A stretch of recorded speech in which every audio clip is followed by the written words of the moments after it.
Je m'appelle Karine Puyot, je suis coordinatrice de l'association Combustible du projet REACH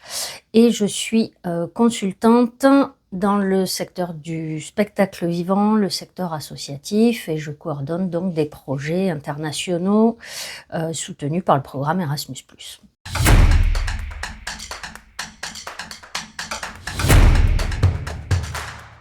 Combustible a plusieurs moyens d'action pour soutenir les jeunes entrepreneurs créatifs et culturels. Jeunes et moins jeunes, parce qu'on s'adresse principalement effectivement à des artistes ou des porteurs de projets qui ont autour de la trentaine, mais on a aussi, voire moins, mais on a aussi des personnes qui sont plus âgées, qui ont plus d'expérience. On intervient de plusieurs manières. D'une part, par le bouche à oreille. Et là, c'est très régulièrement qu'on reçoit des questions par mail, par le site internet, des coups de fil, des messages genre « au secours, comment on fait ?» Donc voilà, il y a une espèce de petite hotline informelle qu'on appelle le lab combustible, et chaque fois qu'on peut, on essaye de répondre aux questions qu'on nous pose. Il y a un dispositif dans lequel on intervient depuis une quinzaine d'années maintenant, qui est national, qui s'appelle le DLA, dispositif local d'accompagnement. On continue à travailler surtout sur le sud-ouest, et notamment le Pays Basque et les Landes, mais aussi Toulouse, la région toulousaine et même au-delà, depuis de longues années. Ce dispositif donc est national, il est géré dans chaque département par une antenne départementale qui réunit des comités de pilotage d'acteurs territoriaux pour étudier des sortes d'audits, de diagnostics qui sont faits par les chargés de mission DLA pour accompagner en fait principalement des associations qui ont des problématiques à n'importe quel âge de leur histoire,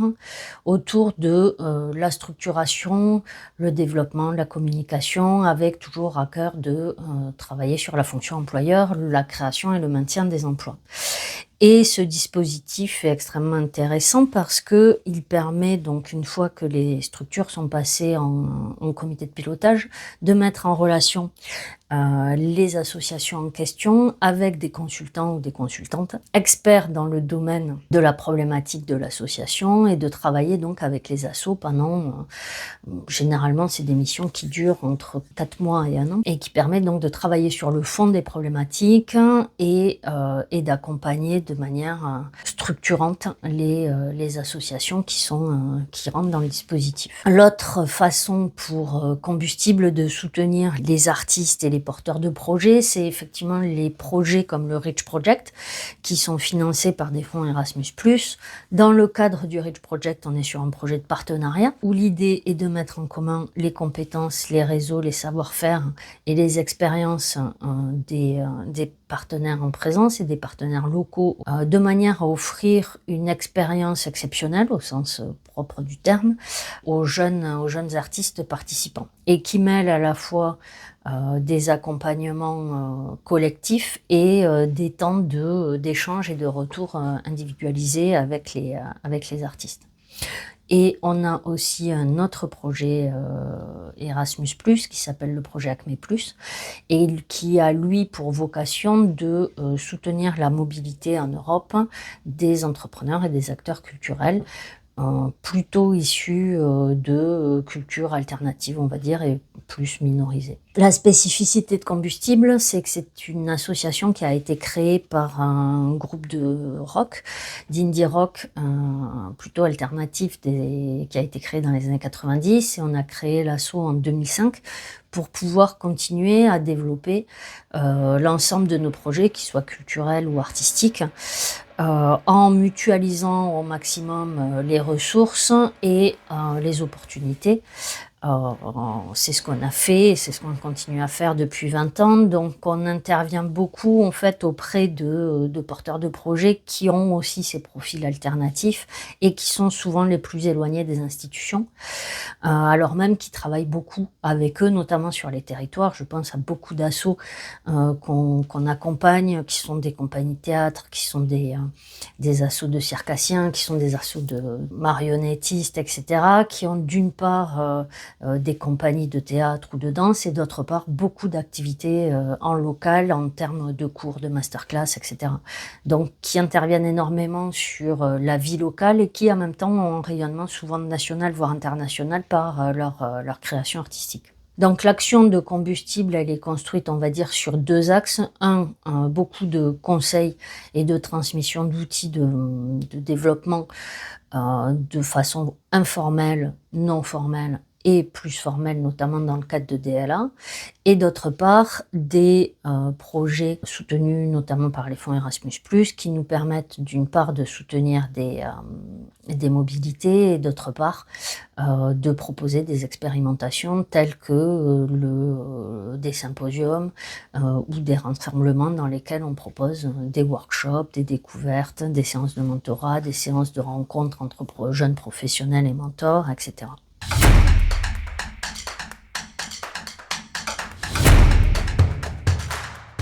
En ce qui concerne la posture entrepreneuriale, je pense que d'une certaine manière, c'est un peu la même méthodologie que en ce qui concerne la posture artistique. C'est-à-dire que d'une part, il faut être capable de définir dans quel état d'esprit on est et dans quelle relation à soi-même en fait on s'inscrit et quel est son propre système de valeurs.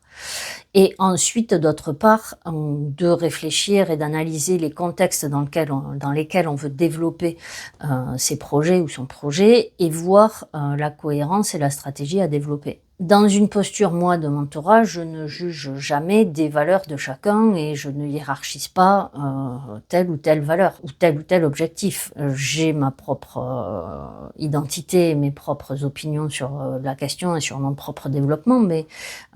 j'essaye de rester le plus neutre possible quant aux attentes et au positionnement des projets et des porteurs de projets que j'accompagne. Ça m'est déjà arrivé d'être en face de personnes qui me disaient qu'elles voulaient gagner beaucoup d'argent et qu'elles étaient intéressées en fait par le fait de devenir des gens extrêmement connus et riches, et par ailleurs d'être en face de personnes qui essayaient simplement de gagner leur vie et éventuellement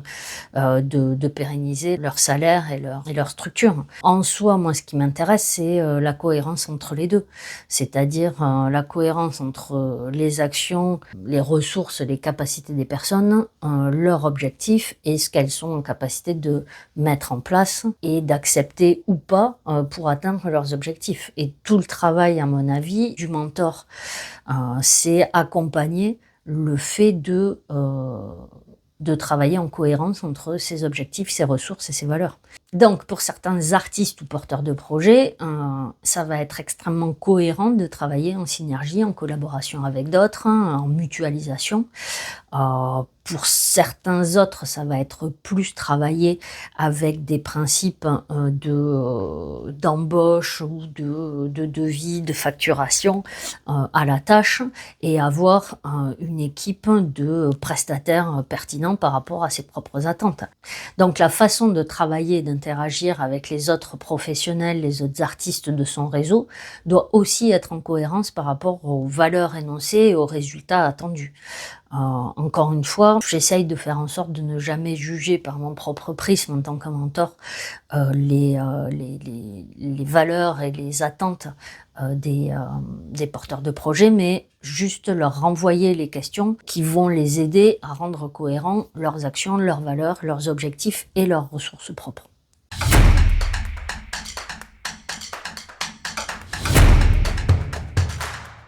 Dans le cadre de la gestion de collectifs, mais de la même manière, même quand on accompagne un artiste ou un porteur de projet qui travaille seul, la question de l'articulation entre le collectif, la vie professionnelle et la vie personnelle émerge très rapidement. Pour la bonne et simple raison que ce sur quoi on va rapidement en tant que mentor, c'est sur la gestion du risque. Quel risque est-ce qu'on peut prendre? Quel risque on est prêt à prendre? Et jusqu'où on peut aller sans se mettre en danger. Parce que moi, je considère qu'une des part importante de mon travail, c'est de faire en sorte d'éviter que les porteurs de projets, surtout les plus jeunes, se retrouvent dans des situations compliquées, qu'elles soient personnelles ou professionnelles. Et d'essayer d'éviter les écueils au maximum, ou en tout cas de les préparer à se retrouver face à un obstacle et voire à faire un refus d'obstacle. Donc la question des ressources personnelles, ressources pas uniquement en termes d'argent, mais ressources en termes d'entourage, en termes de structure, etc., va se poser très très rapidement. D'expérience, on ne réfléchit pas et on voit pas les choses de la même manière et on prend pas les mêmes risques quand on a 20 ans par exemple, avec une famille qui est là, qui vous soutient dans votre projet et voire qui peut même vous soutenir financièrement ou matériellement, que quand on n'a pas ça, ou quand on est plus âgé, quand on a 30-35 ans, qu'on a des enfants, qu'on a un conjoint ou une conjointe qui est là, qui aide, mais du coup, ça implique pas uniquement votre seule personne, mais ça implique aussi une vie de famille et des risques qui doivent être mesurés justement à l'aune de votre situation personnelle. Donc il y a un travail à faire de réflexion avec les porteurs de projets ou les porteuses de projets pour savoir en fait quel est le risque potentiel,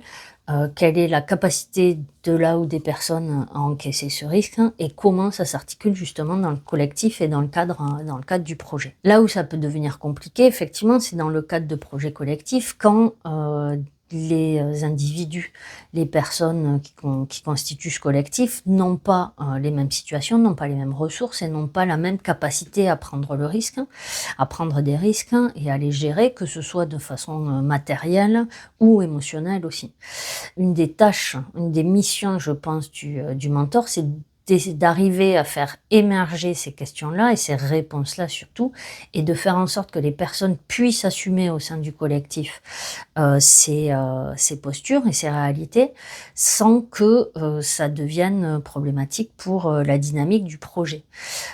Donc du coup, il y a un premier travail à faire autour de la verbalisation des besoins, des attentes et des risques de chacun, et ensuite un travail à co-construire, mais qui est généralement en fait